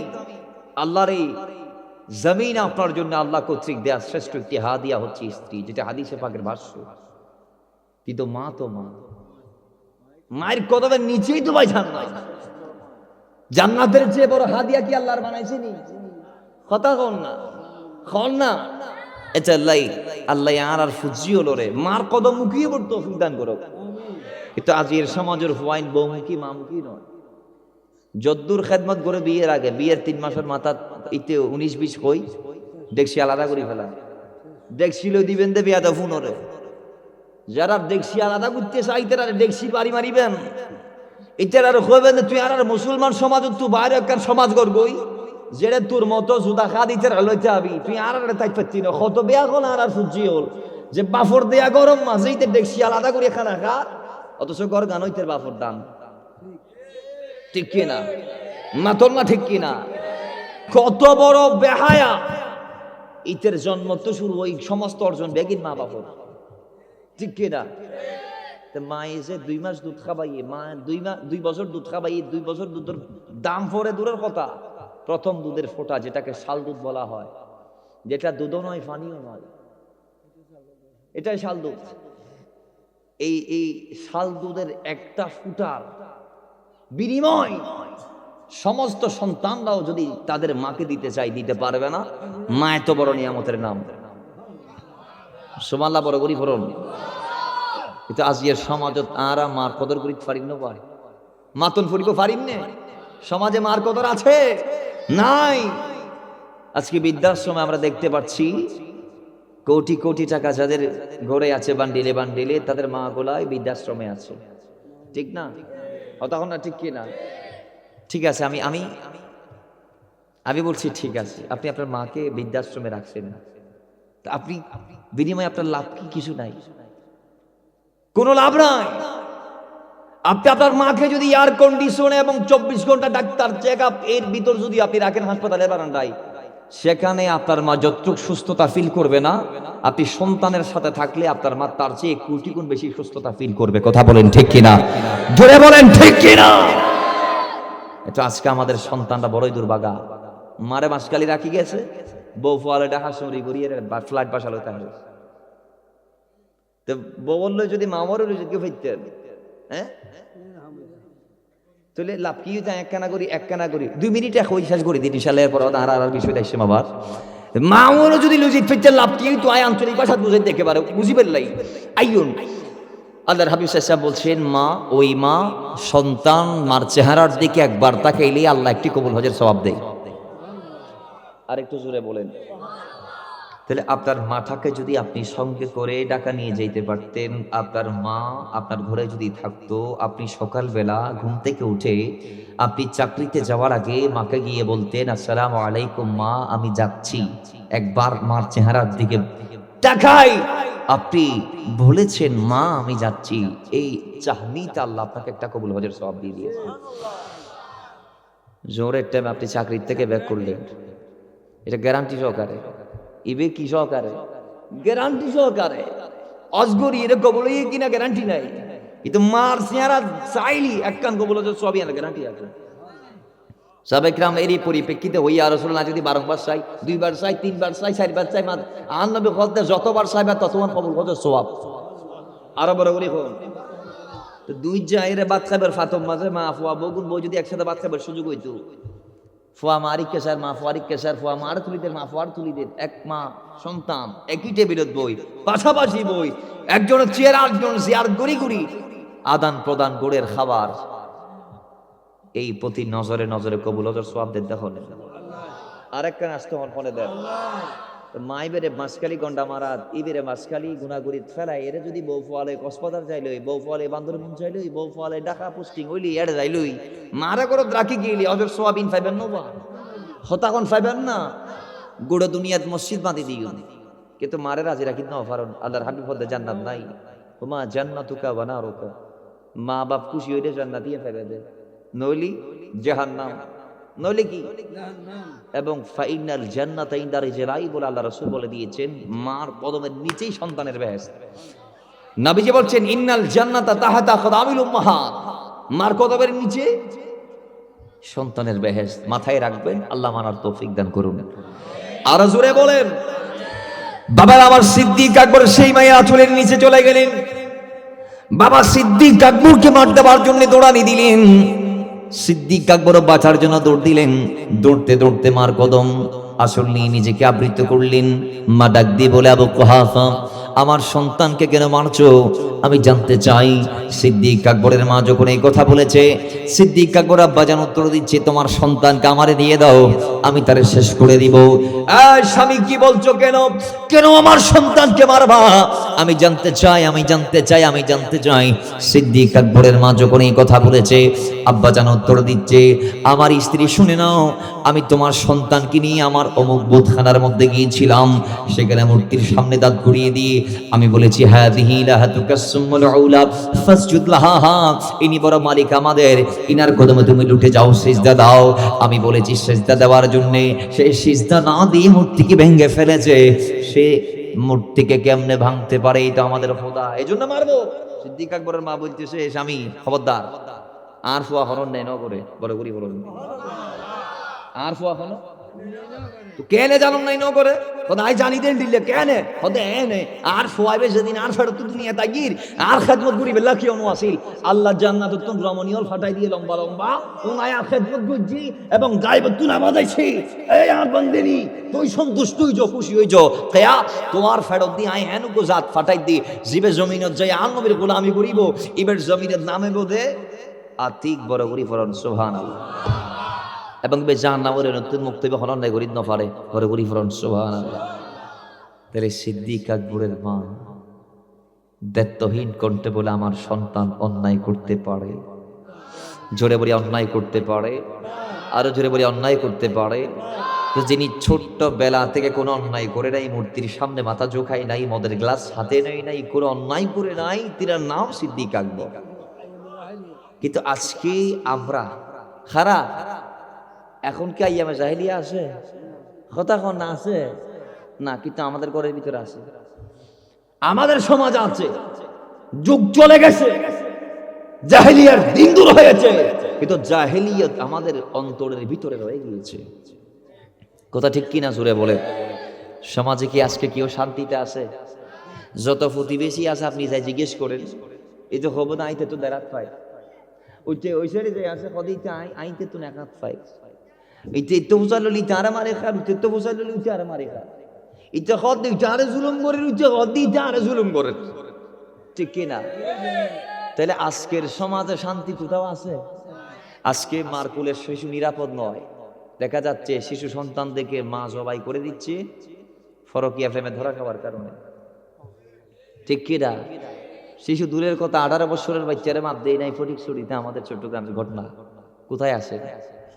নিজের জামাইরে শাশুর দাওয়াত দিয়া নিকুন করিয়ে রে সেফটি ট্যাঙ্কির ভিতর ঢুকায় রাখে। আজকের সমাজে ঘুমন্ত মা বাবাকে সন্তান ইয়াবার টাকার জন্য জবাই করে। ঐশীর ঘটনা কি ভুলে গেছেন? তার মা ছিল পুলিশ অফিসার, বাবা ছিল পুলিশ অফিসার। এই ঐশী ঘুমের ঘরে মা বাবাকে জবাই করে দিয়েছে ইয়াবার টাকা দেয় এর জন্য। কোথায় আছেন? বাবার ইন্তেকালের 17 দিন 18 দিন 19 দিনের মাথায় নিজের সন্তান প্রবাস থেকে এসে মাকে মাথায় গুলি করে হত্যা করে আমার দেশে। ফটিয়ার ঘটনা, বাসকালীন ঘটনা। ছেলে এবং ছেলের বউ মিলে বাবাকে টুকরো টুকরো করে ফতেঙ্গায় ফেলে দেয়, ঠিক কিনা? বাসকালীন মানুষ বলেন না, ঠিক কিনা? কোন সমাজে বসবাস করছেন? মানুষের ভিতর দয়া আছে, মায়া আছে, মহব্বত আছে, বিদ্যতা আছে? নাই, কিছু নাই, সামাজিক নাই, নাই কিছু নাই। এই সব গুণ যার ভিতর ছিল তার নাম সিদ্দিক আকবর। আজকে তার আলোচনা আমাদেরকে বেশি বেশি করতে হবে, কারণ আমরা যেন আমাদের জীবনটাকে মোড় ঘুরিয়ে পরিবর্তন করে তার মতো হওয়ার চেষ্টা করাইতে পারি, তার পথে হাঁটার চেষ্টা করাইতে পারি। কারণ আল্লাহ বলেছে ওয়াত্তাবি সাবিলা মান আনাবা ইলাইয়া, আরে যারা আমার পথ তোমাদেরকে দেখাই দেয় তোমরা তাদের পথে চলো, আল্লাহ বলে দিয়েছেন। জোরে বলি সুবহান। আরে সিদ্দিক আকবরকে মানার দরকার আছে না নাই? জোরে বলেন আছে না নাই? আমার নবী তো বলে দিয়েছেন যে তোমরা আমাকে মানো, আমার সুন্নাতকে মানো এবং আমার সাহাবায়ে কেরামদের সুন্নাতকে মানো। আলাইকুম বিসুন্নতি ওয়া সুন্নাতিল খুলাফাইল মাহদিয়িন আর রাশিদিন তামাসসাকু বিহা। তোমরা শুধু আমাকে মেনে শেষ হবা না, না, তোমরা আমার হেদায়েত প্রাপ্ত সাহাবায়ে কেরামদের সুন্নাতকেও মানো। কারণ আহলে সুন্নাত ওয়াল জামাত আমরা যারা সুন্নি আছি, সুন্নি কাকে বলে জানেন? নবীজি বলেছেন যে عن عبد الله بن عمرو رضي الله تعالى قال النبي صلى الله قال رسول الله صلى الله عليه وسلم إن بني إسرائيل تفرقت على 72 ملة ستفترق أمتي على 73 ملة كلهم في النار إلا ملة واحدة قالوا من هي يا رسول الله قال ما أنا عليه وأصحابي। আমার নবী বলে বনি ইসরাইল 72 বিভক্ত হয়েছে, আমি নবী বলছি আমার উম্মত 73 দলে বিভক্ত হবে, তার মধ্যে সবাই যাবে জাহান্নামে একটি মাত্র দল ছাড়া। সাহাবায়ে কেরাম জিজ্ঞেস করলেন ইয়া রাসূলুল্লাহ তারা কারা যে একটা দল আপনার উম্মতদের ভিতর জান্নাতি হবে, 72 দল জাহান্নামে যাবে, একটা দল জান্নাতে যাবে, সেই দলের নাম কি? নবীজি বলছে সেই দলের নাম হচ্ছে, তাদের পরিচয় হচ্ছে, তাদের ক্লাসিফিকেশন হচ্ছে, তাদের ডেফিনিশন হচ্ছে কালা মা আনা আলাইহি ওয়া আসহাবি, তাদের দলে আমি রাসূল থাকবো আর তোমরা সাহাবায়ে কেরামরা থাকবে। এই জন্য আজকের সমাজ আপনি দেখবেন নারে রিসালাত ইয়া রাসূলুল্লাহর স্লোগান কোন দলের ব্যানারে নাই, সুন্নিদের ব্যানারে আছে। কথা বলেন ঠিক কিনা? জোরে বলতে হবে ঠিক কিনা? এবং শানে সাহাবার উপরে কথা সুন্নিরা বলে, বাকিরা বলে না। তারা তো সাহাবায়ে কেরামদেরকে মিয়ার হুকুম মানে না, তারা আবার সাহাবীদের আলোচনা করবে কোথা থেকে? ঠিক কিনা? আমাদের কাছে আছে, আমাদের দলে আমরা যারা আছি সুন্নি, আমরা আল্লাহ আল্লাহ রাসূলের সুন্নতকে মানি এবং সুন্নতের সাহাবাকে মানি। কারণ নবীজি বলেছেন ক্বালা মা আনা আলাইহি ওয়া আসহাবি, যারা আমাকে মানে আমার সাহাবীদেরকে মানে তারাই হচ্ছে আহলে সুন্নাত ওয়াল জামাত। আল্লাহ আমাদেরকে এই নবীর সাহাবী সিদ্দিক আকবর সহ যারা যারা আছে, যাদের গোটা জিন্দেগিটা আল্লাহর এই দ্বীন ইসলামের পাহারা তারা রত রেখে ত্যাগের মাধ্যমে কোরবান করেছেন, আল্লাহ আমাদেরকে তাদের পথে রাখুন। আমিন পড়েন। শয়তানের পথে যাইলে কোনো লাভ আছে? শান্তি আছে? আপনি সিদ্দিক আকবরের গোটা জিন্দেগি রিচার্জ করলে পাবেন সব কাজে তিনি প্রথম, কলমাতে প্রথম, ঈমান আনতে প্রথম, দান দক্ষিণায় প্রথম, সব কাজে প্রথম। তিনি কেমন ব্যক্তি? যিনি সর্বপ্রথম কলমা পড়ে মুসলমান হয়েছে। তিনি কেমন ব্যক্তি? যিনি সবার আগে রাসূলের কদমে গিয়ে সাড়া দিয়েছে। তিনি কেমন ব্যক্তি? যিনি আমির বিন মুগীরাকে আজাদ করেছে। তিনি কেমন ব্যক্তি? যিনি বেলাল হাবশিকে আজাদ করেছে। তিনি কেমন ব্যক্তি? রাত দিনে 40,000 দিরহাম যিনি আকার কদমে সদকা করেছে। তিনি কেমন ব্যক্তি? তিনি ওই ব্যক্তি যে ব্যক্তি আল্লাহর নবীর কদমে এমন ভাবে মকবুল হয়েছেন যে হিজরতের রাতে রাসূল হেঁটে পা দিয়ে যার দুয়ার পর্যন্ত গিয়েছে তিনি সিদ্দিক আকবর। জোরে বলেন। তিনার গোটা জিন্দেগিতে আপনি এই জিনিসগুলা পাবেন। ভালো কাজে তিনি ছিলেন সর্বাগ্রে। আল্লাহ নবী একদিন এই হাদিস কানা সেই মুসলিমের মধ্যে এসছে, তিনি কেমন সৎ কাজ অগ্রগামী ছিলেন। নবীজি গোলাম মাওলা ওমর বলছেন যে আমি একটা মহিলার কাজ করতাম, অথচ তিনি ছিলেন কেমন? আল্লাহ নবীর একেবারে আকাশুল খুসুস সাহাবীদের একজন, একেবারে ওলা পর্যায়ের সাহাবীদের একজন মৌলা ওমর। তিনি বলছেন আমি একটা মহিলার কি করতাম? বাড়ির কাজ। আর করার কাম করতে পাওয়া নাই, বুয়া হই দিলে আর আইতের আরে মহিলারে কি হই বুয়া হই আর মরদ তুইলে খাজর ফুয়া হই। ঠিক না? ঠিক হতাখন ঠিক কিনা? মৌলা ওমর অর্ধ পৃথিবীর শাসক হদে আই উগ্র মহিলার কি করতাম? খাম করতে তো আই উমর মহিলাই বন্ধ আসিল দিবে যেতে খেদবতর আঞ্জাম দিলে একদিন আই দেই দি দুই একদিন ধরি আর আগে আগে খনাইর আর আমি বেঙ্গল যার বই মানে ওর ডেকসি ফাতিল পরিষ্কার করুন, উড়ান গাড়া ঝাড়ু দন ইত্যাদি ইত্যাদি গর্তর যা চা আছে এইবের খাস সারাদিনের খানবি জিন পুরো দিন ভর করে অন্ধ মহিলা ইন আয় যায় যায় গড়ি দিচ্ছে। এখন দেই দি দুই একদিন ধরি আর আগে আর খাবি না জন্য গড়ি দিচ্ছে আর কি বড় করি ফরম সব বেতন দিন না কোনো বিনা বেতনে। এখন মৌলা ওমর নাই আজি একেরা আগে ভাগে যাই প্রত্যেক দিন আজ এই টাইমে যাইতাম, আজ এই টাইমে বের আগে যাই তিয়ে থেকে ফোনে করে সাহেবের লাই তে মৌলা ওমর যাই রে অন্তর আলো তিয়ে থেকে ফোনে করে সাহেবের লাই দে সিদ্দিক আকবর দুঃখী খাম করা শুরু করছে বড় করি ফরম সব এন্ডি লোক নবীর গোলাম আছে সিদ্দিক আকবর। এবার খন্ডিলে যাতে ভাগাছি মুসলিম শরীফের হাদিস 6000 60 নং হাদিস। আর নবী দিন ফজরের নামাজের কিছুক্ষণ পরে সাবেকের আমার হলে বই এলান দেয় আজি রোজা হনে রাখু সুবহানাল্লাহ পড়ো। সিদ্দিক আকবর হরে ইয়া রাসূলুল্লাহ আই রাখি আজি জানাজা হনে ফুজু সিদ্দিক আকবর আত তুলে কি আত ন তুলে অনবী আই আইবশো তারু গাতিয়ে সুত মারা গিলদি আজ ফজরে ফরি যাই রিবের জানাজা পড়াই আসছি আই নিজে পড়াই জানাজা বড় করি পড়ম আজি গো মিসকিনরে কেউ খানা দিও না।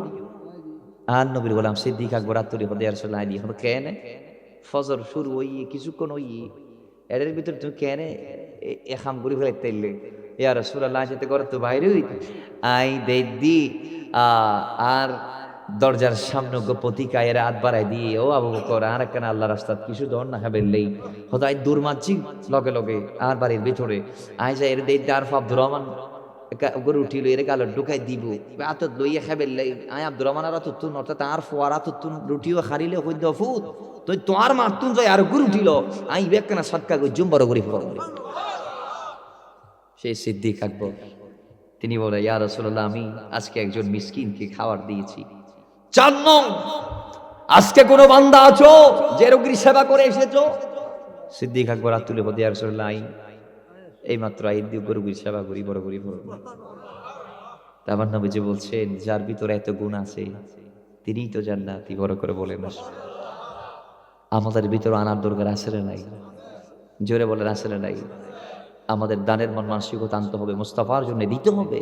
আল্লাহ বলেন ইন্নাল্লাহা আশতারা মিনাল মুমিনিনা আনফুসাহুম ওয়া আমওয়ালাহুম বিআন্না লাহুমুল জান্নাহ। আরে ভাই ঈমানদারের জান মাল সবগুলো আল্লাহ কিনে নিয়েছে, বিনিময় স্বরূপ জান্নাতকে দিয়ে দিয়েছে। জোরে বলি সুবহান। আল্লাহ আমাদেরকে সিদ্দিক আকবরের গুণগান নিতে হওয়ার তৌফিক দান করুন। মাথায় রাখবেন আল্লাহ বলেছে ইন্না আকরামাকুম ইনদাল্লাহি আতকাকুম, আমার কাছে তো তার দাম আছে যার অন্তরে আমি আছি।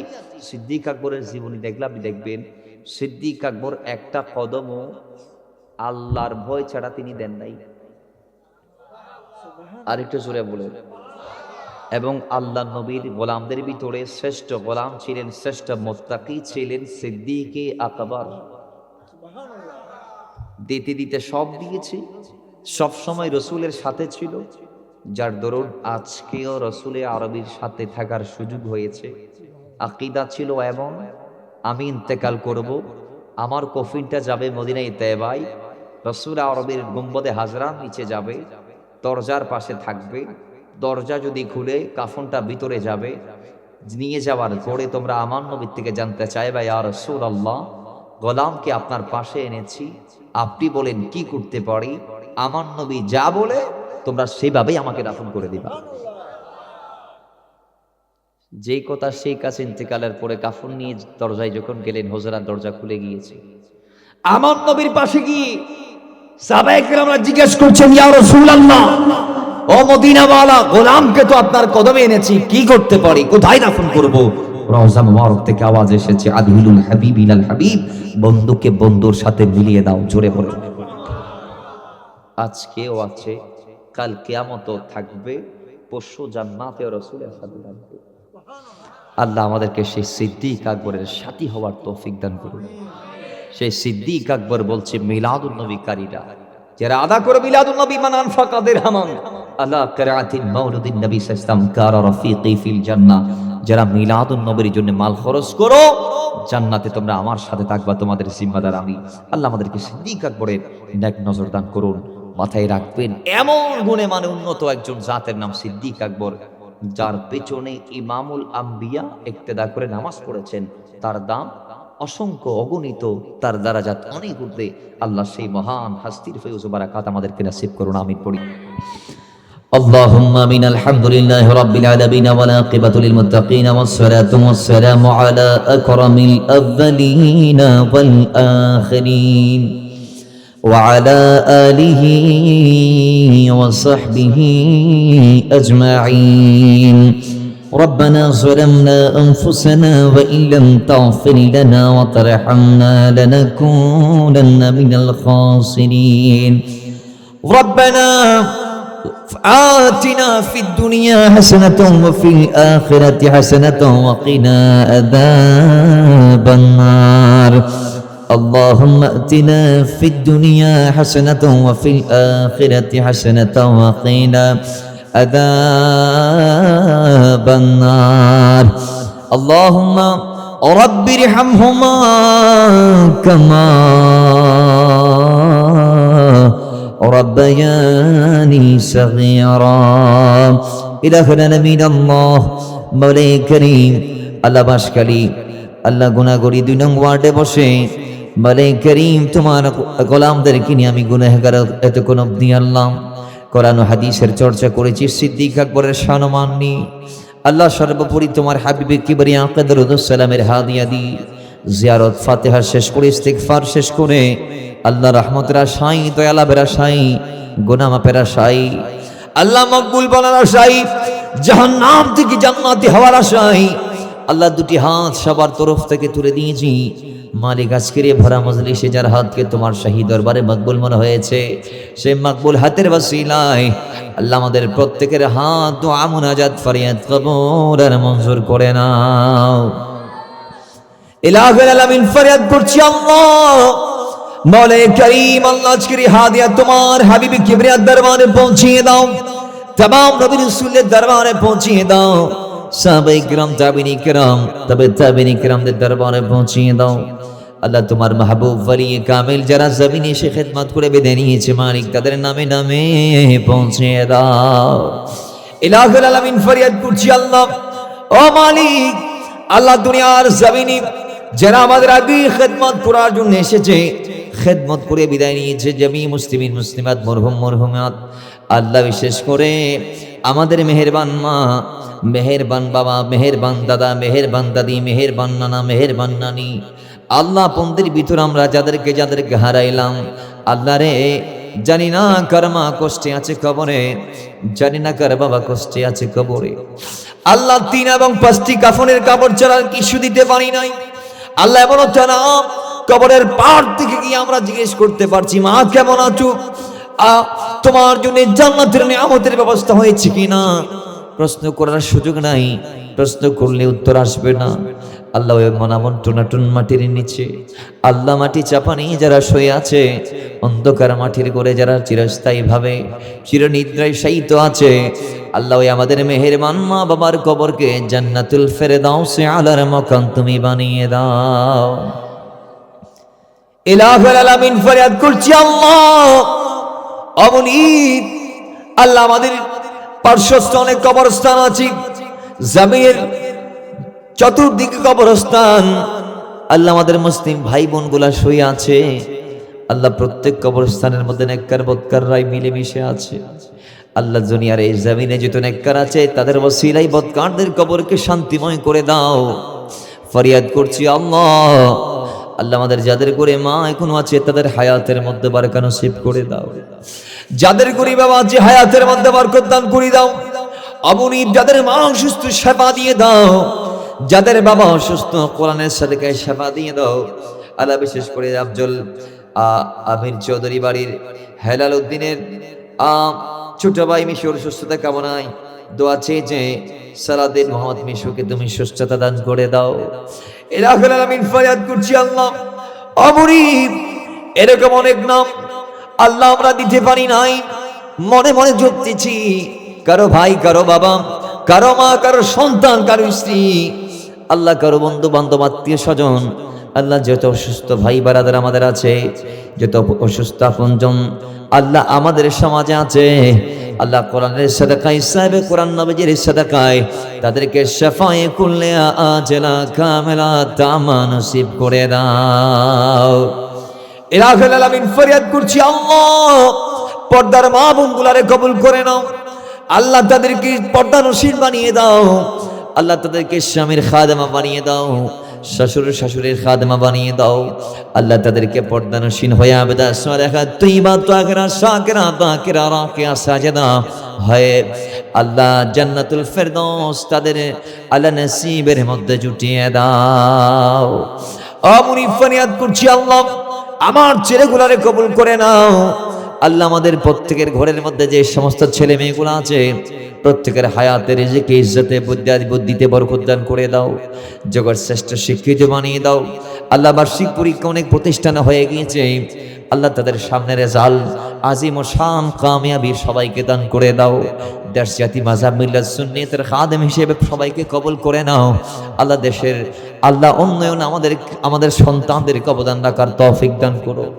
অমনি ফরিয়াদ করছি আল্লাহ ইলাহুল আলামিন। অমনি আল্লাহ অনেক ভাই দোয়া চেয়েছেন তাদের ভাইদের জন্য, বাবার জন্য। বিশেষ করে দুজন যুবকের নাম আসছে মোহাম্মদ হানিফুল সাইফুল, তাদের হক দোয়া কবুল করো, তাদের কবরকে জান্নাতের বাগান করে দাও। আল্লাহ অপরাপর আমরা যারা ভাই হারা ভাই হাত তুলেছি, আল্লাহ আমাদের ভাইদের কবরগুলোকে তুমি জান্নাতুল ফেরদৌসের বাগান বানিয়ে দাও। অমনি ফরিয়াদ করছি আল্লাহ সর্বোপরি মাহফিল কমিটির ভেজাই ভাইয়েরা কষ্টের মাধ্যমে মাহফিল সাজিয়েছে, তাদের জীবনকে নিয়ামত দিয়ে তুমি সাজিয়ে দাও, তাদের জীবনকে তুমি উজালা করে দাও। আল্লাহ আজকের মাহফিলে যারা এই রাতের কিয়দাংশের সময় অর্ধাংশের সময় কোরবান করেছে তোমার হাবিবের প্রেম অন্তরে লালন করে, ঘন্টা 3 ঘন্টা 4 ঘন্টার কোরবান যারা দিয়েছে, আল্লাহ আজকের এই কোরবানি তাদের নাজাতের ওসিলা হিসেবে কবুল আর মঞ্জুর করে নাও। ইলাহুল আলামিন আমার চোখে দেখছি উপযুক্ত ব্যক্তিরা প্যান্ডেলে বসে আছি, ইভেন্টে আমার বন্ধুরাও বসে আছি। আল্লাহ আমাদের সাথে সাথে জামিয়া থেকে কামিল কমপ্লিট করেছে, ডাবল কামিল চলছে, এরকম আলেমরাও নিচে বসে আছে রাসূলের মহব্বতে। আল্লাহ তাদের এই মহব্বতকে কবুল করে নাও। আল্লাহ ফরিয়াদ করছি মালিক ও মঞ্চ বসত আছেন হাজার উলামায়ে কেরামগণ, তাদের হায়াতের মধ্যে বারাকা নসিব করে দাও, তাদের লিসানকে ফাসি করে দাও, তাদেরকে কালিমাতুল হক বলার সে তৌফিক দিয়ে দাও।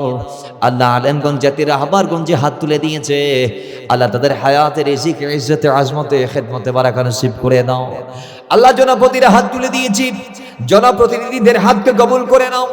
আগামীতে যারা নেতৃত্ব দেওয়ার জন্য মন মানসিকতা পোষণ করছি, মাওলাই করিম তাদের দ্বারা যদি উন্নয়ন হয়, খেদমত হয়, তাদেরকে নির্বাচিত করে জনগণের পাশে থেকে উন্নয়ন করার সে তৌফিক দান করে দাও। ইলাহুল আলামিন আজকের মাহফিলে আল্লাহ lightman, mikeman, soundman, electronics media, prints media, আল্লাহ মিডিয়ার বাইরে থেকে শুরু করে যে সমস্ত ভাইয়ের আজকের মাহফিলকে সাজিয়েছে, তাদের প্রত্যেকেরই আল্লাহ খেদমত তোমার শাহী দরবারে কবুল আর মঞ্জুর করে নাও। দেশ প্রবাস থেকে যারা সব আল্লাহ সাহায্যের হাত বাড়িয়ে দিয়েছে, মওলাই করিম তাদের হাতকে কবুল আর মঞ্জুর করে নাও।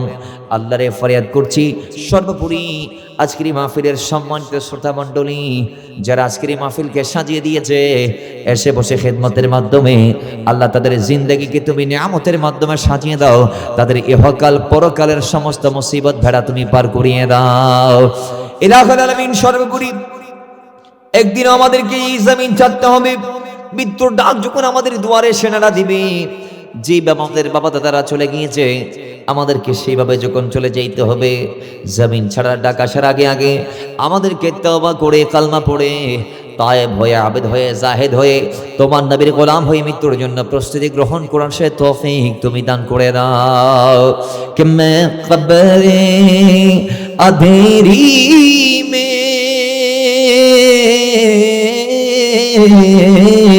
घबराऊंगा जब तन्हा इमदाद मेरी करने आ जाना रसूल अल्लाह, रोशन मेरी तुरबत को लिल्लाह ज़रा करना। जब वक्त निज़ा आए आका दीदार अता करना, कि मुजरिम हो जहां भर का महशर में बरहम रखना, रुसवाई ज़माना हो दामन में छुपा लेना। मकबूल दुआ मेरी मंजूर खुदा करना। जब वक्त निज़ा आए आका दीदार आता करना। वसल्लल्लाहु तआला अला नबीना मिन व अला आलिहि व सहबिहि अजमईन व रहमना माहुम बिरहमतिक या আরহামার রাহিমিন। আলহামদুলিল্লাহি রাব্বিল আলামিন। আসসালামু আলাইকুম ওয়া রাহমাতুল্লাহি ওয়া বারাকাতুহু।